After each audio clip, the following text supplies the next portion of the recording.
So hi everyone, Padmapriya from Herons Bonsai here again.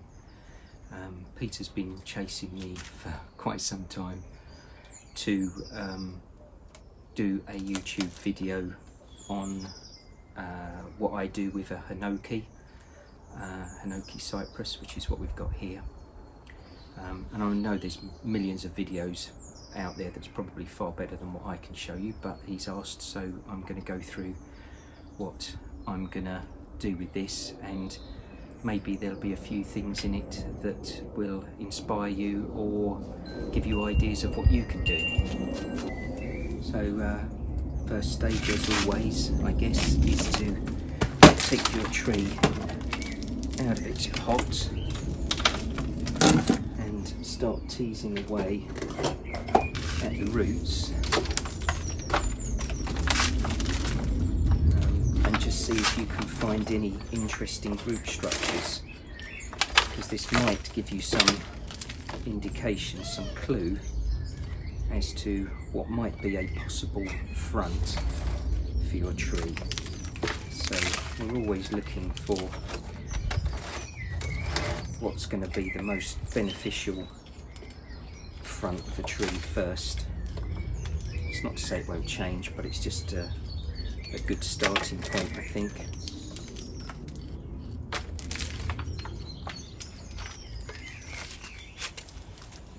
So I've cleared away the topsoil from the trunk of the tree, and as you can see, a fairly thick trunk, nice sized trunk to work with, but it has got some quite difficult aspects. In particular, I find, for me, at least at my level of bonsai, which is still the novice level by far, this sort of branch here, that's this root that's coming out here and girdling around the back of the tree, which if I turn it around to face you, you can see it comes across. I don't find that particularly easy on the eye. So in my opinion, or at least the way I come at bonsai, is that what you're really trying to do is to direct the viewer's eye to the most pleasing features of the tree. So I may end up removing this. I don't know yet.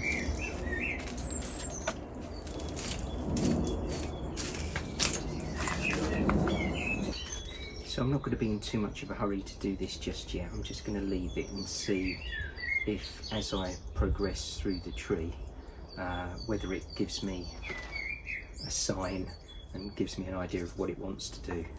So my next job that I'm looking to do is to start clearing away anything that might be dead or any weak branches, and just maybe opening up the centre structure of the tree a little bit to try and see if there's, again, I'm just looking for shape and form. I'm looking for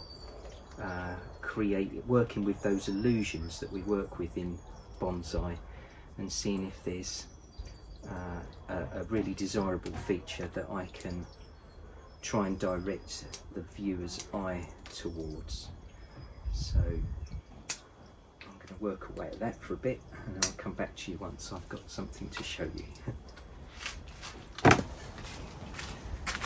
So if you hadn't spotted it already, this tree's got a twin trunk. So I could either use this side, which would emphasise the twin trunks, probably the nicer feature.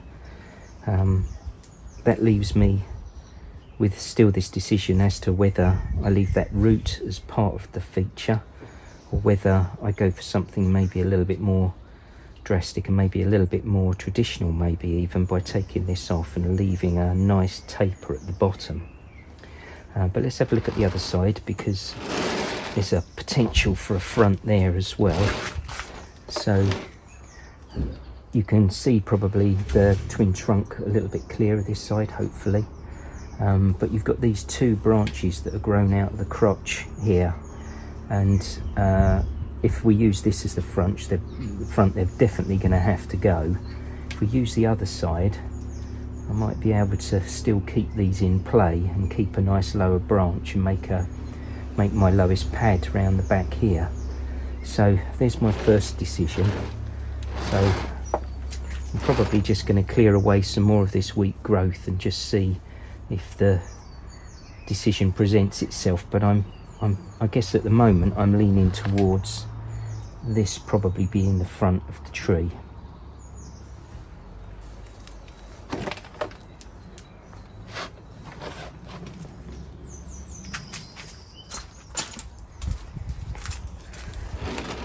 So I think I might have come up with a decision of what I'm going to do. Although I think this would make a really nice front to the tree, the problem branch I've got is this one here. I can't quite get for me anyway, I'm sure somebody else could, but I can't get quite a good angle on this to open up the front of the tree because this branch shoots off in that direction.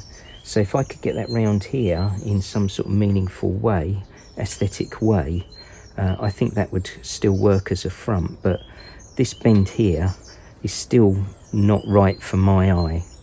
Others may disagree, but so I've actually decided that I'm going to leave this, and that's going to become the back of my tree, and I'm going to work with this as being my front. So I am going to bite the bullet, remove these two branches, and then start thinking about getting some wire on this tree and try and get some shape into it.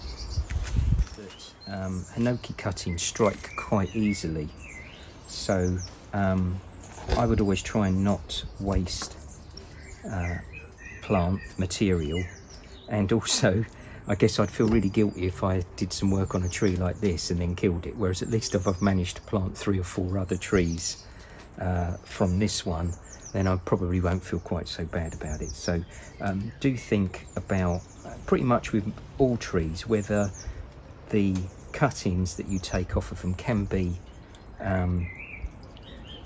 started off as small starter trees again. So a bit of rooting compound if that's your thing.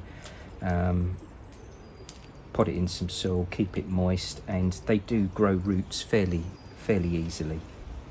And you could have, well, just from those 2 branches alone, I could probably make maybe half a dozen cuttings. So you can now see where I've removed those 2 branches at the front. I'll probably clean these up with a knob cutter a little later.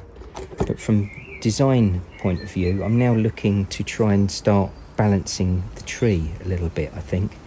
So there's a branch here and a branch here. They're both, in my opinion, doing the same job. They're pretty much overshadowed by each other. So one of these branches I'd like to try and bring round to fill in this area here. So I'm going to put a bit of wire on those 2, start with those 2. Then I'm probably going to move on to this branch here at the back. I think this branch here, I can get some movement into that to make it a little bit more interesting. It's a little bit straight from there to there. So if I can get a little bit more interest in it, maybe split this out and create 2 pads from this singular branch at the back. I think that's where I'm going to go next. This little bit of frith down here I'm probably not going to use, so I'm probably going to get rid of that. And then again I'm going to put some wire on this one to try and bring that down in play. I won't bother showing you wiring, you've seen it a million times before, so I'll just get the wire on it and then come back to you. So as you can see, I've started getting some wire on this lower branch. I just thought it was worth pointing out that I quite like to use a smaller gauge wire but doubled up into 2 rather than one thicker piece of wire. The branch here needs the maximum gauge wire on the thickest part of the tree, but once you get out towards the tips, and particularly when you've got tips that split into 2 like this, where you could wire them into 2 separate pads, I think it actually helps to use one piece of wire doubled up. Okay. The other thing that I do is as I as I wire the branch, I'm actually twisting the branch. Now, how true it is or not, I don't know, but in my experience it seems to work. If you try to twist a branch, you're working with the ringing effect of a tree, so the fibres aren't being asked to break, they're just being asked to squeeze. But if you're bending it straight in in 2 dimensions, then you're more likely to snap the branch. And since I've started using that technique, I've snapped a lot less branches, so I think there's probably there's something in that. Also, as you can see, the foliage at the moment is in a vertical plane, and to create a pad out of that, I really want it in that orientation. So as I'm wiring, this turning method, this twisting method, actually helps you bring branches into play that otherwise you might have to get rid of. So just a slight twist as you're going through makes it less likely to snap, and also means that you can orientate your branch in a fashion that's suitable for your design. Probably teaching you to suck eggs, but I thought I'd mention it anyway. So whilst I've got this bit of wire on now, so I've sort of got 2 branches wired at the moment, and whilst I was doing that, I kind of had a bit of a thought about what to do with this sort of, I suppose, girdled root at the back here. And as I say, I could take the whole thing off. As you can see, that some of it's not even in the ground, and what's left on the end of it is very little feeder root. So what I'm thinking is as goes supporting the tree's life, these branches here aren't actually really doing too much, but the main part of the root underneath probably still is. But what I thought I might try, just as something a little bit different, is actually making I suppose it's sort of a shari of some description, maybe, around here, at least to start with. I can change my mind, I can still take it off if it doesn't look right, or I could, yeah, you know, so but what I'm going to aim for is to leave the bottom, the underside of here, as a live vein, so that it follows down and goes into the root, which you probably can't see on a camera here, but there's a couple of roots here that go into the saw quite nicely. So I'm just going to try that. It might not work, but I'm going to give it a go. And so you need a nice sharp knife for doing this, and I think if you keep your cuts nice and sharp and nice and clean, then the tree is going to be put under a little bit less stress than it otherwise would be. But I'm hoping to, like I say, remove as little as possible, but just enough to create the effect that I'm looking for. But very much keep this bit underneath alive, just in case I do want that root. So I'm going to have a play with that, and then I'll come back to you once I've got something to show you. So there it is, stripped off the bark and the cambium layer. I never remember which one's a gin and a shari. I'm sure somebody who's into that sort of thing will post a comment to point out which one's which, but basically all I'm really doing, regardless of what you call it, is just stripping off the bark down to the cambium layer, and then once this has dried out, I can then lime sulphur this, which will help preserve it, and also whiten it still further. But yeah, a bit difficult to probably see on a camera, but actually I quite like it at the moment. I think the final decision on whether I keep that root or not will probably wait until I actually get it into a pot, and have the whole composition at least initially styled, and then I can then make my decision as I'm either working on ramification, or if it becomes particularly obvious that it's not going to work, then I can take it out then. I like to try and keep as many options as I can until till the end. So rightly or wrongly, I like to think of foliage as being solar panels, and if there's any bit of shade on at least the old solar panels that I've got, it actually doesn't perform very well at all. And I think it's pretty much true for trees as well. If they have branches that underperform, they are just going to switch off energy to that part of the tree, and that branch will obviously just desiccate and eventually die off. So that's what I'm looking for as I'm going through here, really, is I'm looking at, well, you know, how much light is this branch actually getting? How much light is all this crotch growth getting? So that's why I always just pinch crotch growth out straight away. To me, that's a bit of a no-brainer, because yes, on a small tree it's probably still doing something maybe, but certainly as a tree progresses, the tips and the foliage towards the end of the branch is obviously going to be producing far more nutrients and energy for the tree than little ones that are inside. So I always just go straight through, don't really think too much about that. I just take off the growth, normally on the first part of the branch as well, but most definitely anything that's growing in the crotches, because then they're really not going to be producing too much growth for the tree. So you can probably take those and sacrifice those without too much concern for the overall health of your tree.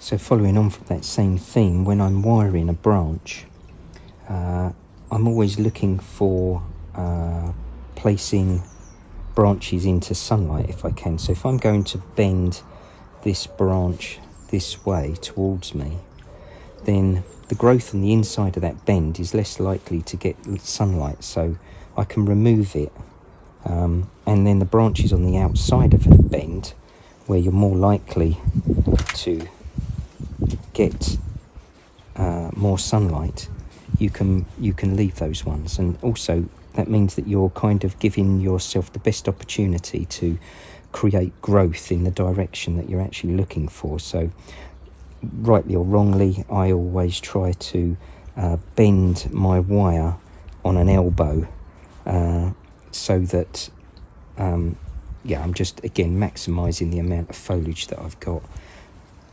rather than bending it in the middle and just leaving it. So it's very difficult to see, but you can see here there's a potential shoot there which can be made into a branch, so I'm going to bend it there. This one on the inside is probably not likely to get much light, so I'm probably actually going to end up removing that, and then I just work my way up the limb in that sort of fashion. Hopefully that makes some sort of sense. So I thought I'd just check back in with you. About halfway through on the wiring, I guess. You can probably see there that I've wired one side first, and then I'm going to start concentrating on the second side now. But as I've worked my way round, I'm just thinking in terms of creating pads, and again trying to keep them so that they're not overshadowing each other, basically, so that they get as much light as they possibly can, and that's going to keep the foliage healthy and keep the tree producing nutrients, and keeping it nice and fresh and healthy, vigorous, hopefully. So I can start seeing a bit of a theme coming out here, which I think I'm going to probably run with. I really do quite like this root thing here at the moment, and I've found when I put it on a slight angle, as you can see here, it kind of, the movement of the tree sort of almost naturally wants to go that way. So I've wired these first 2 or 3 pads on this side so that they're sort of going out in that direction, sort of moving, following this sort of line of this shari here. So I'm going to carry on with this sort of theme for a little while. I think as you tend to sit with your bonsai as you're working on them, you do tend to find that the original design changes quite a bit. And I've never seen the point in particularly hurrying, certainly not your own bonsai. Maybe commercially it's different, but you know, when you're doing your own bonsai, just take time, you know, just spend some time with your tree and listen to it and see if it takes you in a particular direction. So yes, I'll carry on. I'll probably just finish wiring and thinning through this clump at the top, and then hopefully we'll have an article that's ready to find a pot for.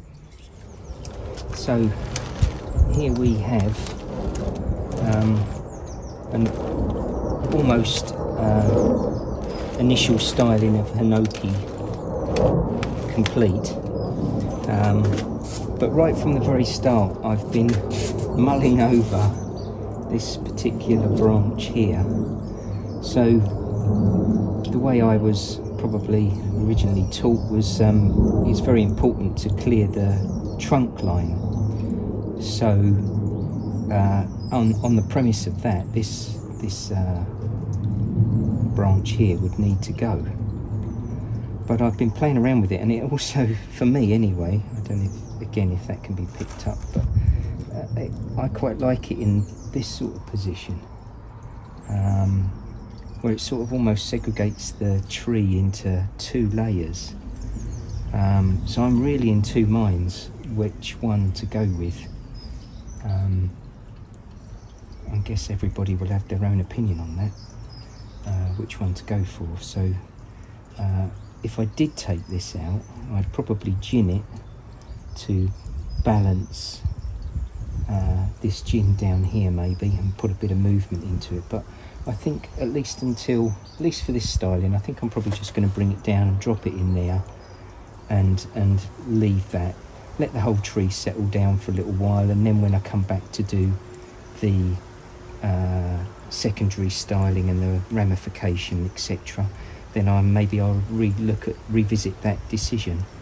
But anyway, an interesting choice, to be or not to be.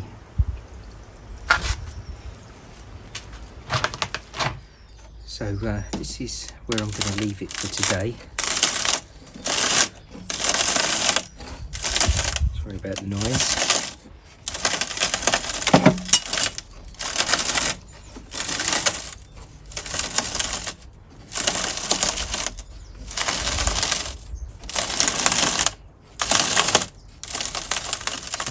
I would consider that, at least by my standards anyway, not a bad initial styling. There was quite a few, for me anyway, tricky choices to make, but I've made the decision now, and I'm going to live with it and see how we go from there. So one of the things I kind of always think of, I mean, I guess it's my Buddhist background of spending 20 odd years working in retreat centres and teaching meditation and things like that, is that I'm heavily influenced by the whole wabi-sabi Zen aesthetic, if you like. And I think the central teaching in that, if you like, is that everything has something to recommend it. It really is just the way that you look at it that decides on what value you put on it. So whenever I'm trying to style a bonsai, I'm trying to look at, or trying to find, what I think might be, at least for me, one of the nicest features of it, and then I'm trying to direct your eye towards it. So all bonsai is an illusion. It's just trying to take your eye away from the faults and direct it towards something that's a little bit more pleasing. So I've enjoyed doing this. So whether you like it or not, I guess is not really the point. I've enjoyed spending time with this tree, and hopefully some of the video has been of some use. I'm sure Bodhi Mala can do her best to cut it. One final thing, a shameless plug. Herons now have their own range of tools which I've been using on this tree here, and I have to say I've rather enjoyed using them as well. So yeah, if you're interested in buying a set of tools, couldn't go far wrong with a set like this. Anyway, thanks very much for watching. Hopefully the sound hasn't been too bad. I did remember to tie up my chimes this time, and hopefully the planes have not been too intrusive and that my voice is loud enough. Anyway,